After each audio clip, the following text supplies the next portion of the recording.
Welcome back to episode 7 of Europe 1 to 807, the world's biggest football series. And today we're going to watch Germany's most famous football fans against Germany's most hated football fans. But as a twist, we are with Germany's most hated football fans, RB Leipzig against Borussia Dortmund.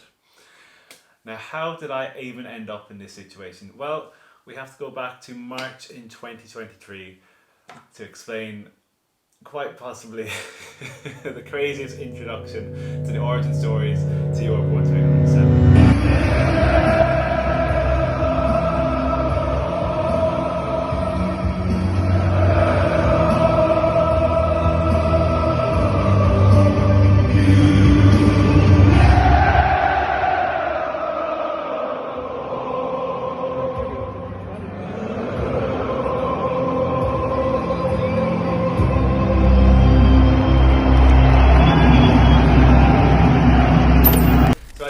We were in the midst of that period of just going through as many football matches as I could, just trying to fit them all in as cheap as possible, get as many done for as cheap as possible, use all the money I had left before I actually had to get a job and go back to the reality of the real world.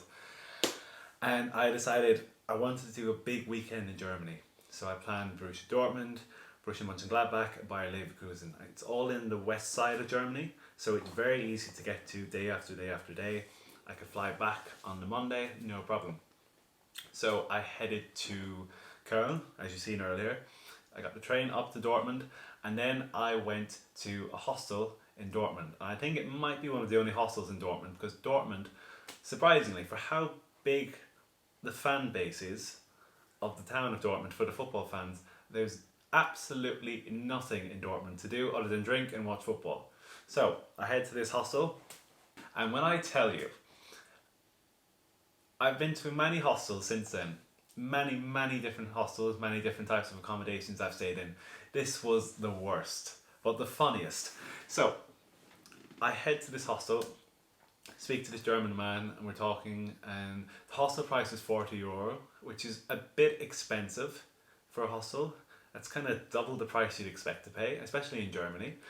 So I go to the hostel, check in, he explains everything, blah blah blah blah blah. I go up there and I'm asking him, do you think it's going to be, is it busy because of football fans? And he says, yeah, it's quite busy this weekend with the match going ahead. This is on a Friday. So I go upstairs, and it was quite a big hostel. It was, I want to say, a 12 to 16 dorm in bunk beds. And my bunk bed was this side, and the rest of the room was there. And as soon as I go in, I hear these two men arguing. One has this curtain over the bottom bunk bed, and usually, like in some hostels, they give you a curtain and they pull it across, but this man, no, he had his own curtain. There was no other curtains in the whole hostel, in the whole room, but he had his own curtain, and he was arguing through the curtain with this other man, and they were arguing about the guy in the curtain snitching on the other guy for smoking outside of the window, because you can't smoke in hostels. So he was snitching on him because he was getting in trouble for smoking. And I kind of walked in and I thought, okay, it's a bit odd, but it's okay. I was very new to hostels. This was my third or fourth hostel I'd stayed in, so it was very new to me. And I get in there and they're arguing. I found that he was an actual Colombian police officer who was snitching on the other guy. And this other guy, now let me tell you, this man was a character and a half. He was in his late 60s, and you know when you have fight or flight and something's a bit off and you decide you should leave. I didn't leave, I should have left. But this man just keeps talking and I'm telling you, he's talking to me about every single thing possible, and I was almost in like fear and kind of like stunned that I didn't move. I was just so shocked with what I was hearing. He was telling me everything. He was telling me how he was like getting racial slurs when he went to America, and it was like no dogs, no blacks, no Irish. And he was asking me where I'm from, and I said Ireland. And apparently, he has a relative, his grandmother is Irish, that lives in Galway. And he was just talking, but it was in an awkward kind of way, and I was kind of going ha ha, and he'd start like slapping my knee. And I was like, buddy, don't do that, buddy. And he just kept slapping my knee. and just kept making all these like really like weird kind of jokes, you know, that you kind of, you know, you feel a bit awkward to say anything against it, but you're kind of like, eh. And he just kept talking and talking and talking, and I don't know why I stayed. And this man just kept just yapping in my ear, and eventually he starts like telling me about his favourite song. His favourite song is Wonderwall. So he pulls up Wonderwall on the YouTube, the ad plays through, and he plays it, and he starts slow dancing in the room by himself. And I'm just sat on the bunk bed by myself. There's no one else here other than the Colombian man, who's in his his bunk bed asleep, and he's just dancing, like slow dancing in the middle of the room, and just singing to Wonderwall. And you're probably thinking this is a good laugh, but no, it was very creepy. And then he starts to play these Irish songs, and he starts doing Irish dancing, and all the time like he's just very like in my face, very uncomfortable. And I don't know why I didn't leave. I had so many opportunities to leave, but I was kind of more worried about my stuff, that he was still in the room. Apparently he went to the football match as well, and it was just the hostel of horror. Okay, so you're probably wondering, how do you get tickets for Borussia Dortmund? And that's kind of what leads me on to how I ended up with Germany's most hated club, RB Leipzig. So one February afternoon, I was sat at home and I was looking at matches I could go to. I was trying to like pre-plan it a little bit, and I was looking at Germany, and I was looking at flights on Skyscanner, and Skyscanner had a lot of cheap flights to Leipzig, but it was on certain days. And I was like, oh, I'd love to go to a game there because it's cheap to fly and it's cheap to fly back, so it would make sense. And I was on the website, and I'm scrolling and I'm scrolling and I'm scrolling, and I seen something for like away matches, and I kind of thought, oh, that's kind of interesting. So I click into it, and I seen Borussia Dortmund, and I was like, no way, there is no way you can buy away tickets on general sale. So I just kind of just looked at it, and I thought, that's €19. I was like, I could do it.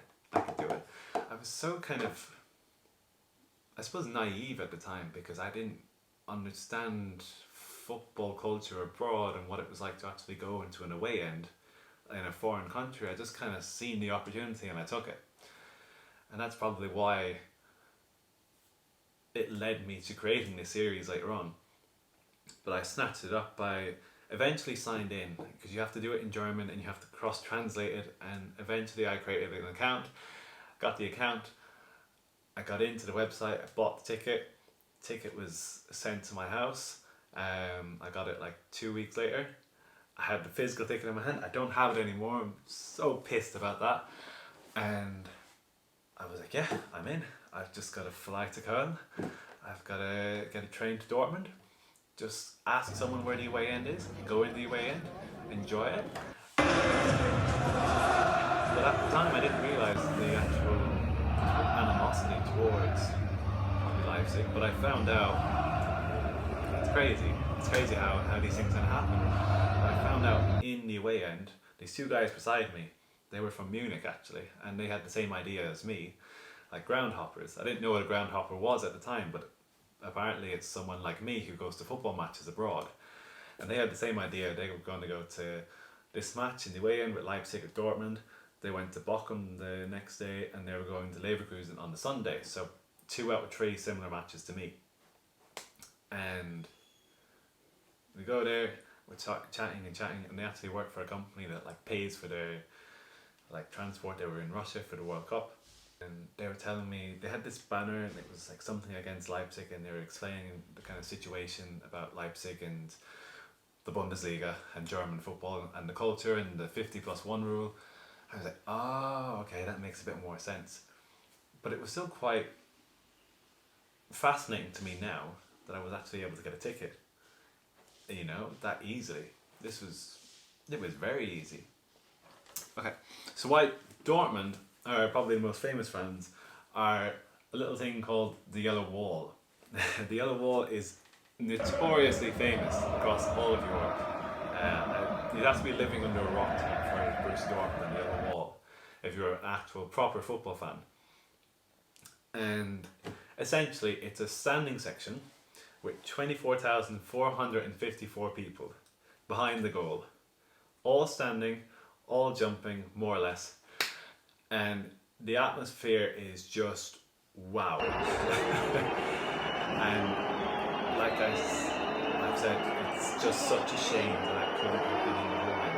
The reason why I went in the away end, like I said, was to actually get tickets to go to watch Borussia Dortmund play. And it's just phenomenal. And I just remember standing there and just seeing 78,000 fans in scarves, and all singing "You Never Walk Alone." There's a point in this clip here, where you're listening to it, and it just cuts out. The music cuts out from like the speakers, and you hear it now. That just gave me goosebumps. I was just like, whoa. And I was thinking, okay, this is special. This is proper atmosphere. I've been to a few cool games in like Porto and Inter Milan and Barcelona and Real Betis, but this was just top. And the one thing that stood out to me about Borussia Dortmund was the whole stadium got involved. It wasn't just your standing section of 24,000 people. It was the whole stadium, each side, and it was just relentless the whole game. And they scored first, and they scored the second goal. Then Leipzig scored, and just the passion they had for the football, and it was beautiful to watch. It was just beautiful. And I know it's not popular to say, but the Leipzig fans were very like welcoming, like the few that I talked to, and they were just, just seemed like good people who just wanted to watch the football. And I know the history behind the reasons why people don't like Leipzig, but as people, they're just human beings watching football match. So I have nothing against Leipzig personally. I understand why football fans have a reason to not like them. But yeah, it was just so cool to be part of. Just in a German away end, this English guy, just in an away end by himself, just making friends and just talking. And yeah, it went by in a flash. I just think about it. I think about it every now and then, wondering, did that actually happen? Was I actually there at Borussia Dortmund? But yeah, I wish I could just relive that again. Just to experience it, how I experienced it in the first time, and little things like at the very end when the Dortmund fans were like drenching us in beer and throwing beer cups at us from above. Like, it's so unique. It's so unique, and it's kind of stories that you can't really imagine that they could happen. Like, I couldn't really fathom a story like that myself. It's just very bizarre kind of a way to watch a football match. Yeah, it was the start of my adventure in Germany, and I loved it. Food is cheap, people were lovely, tickets were very cheap. Yeah, it was just a very overall good experience. That was episode 7 of Europe 107, how I ended up at Borussia Dortmund, the most famous football fans with the most hated football fans in RB Leipzig. Grazie Millie. Ciao ciao.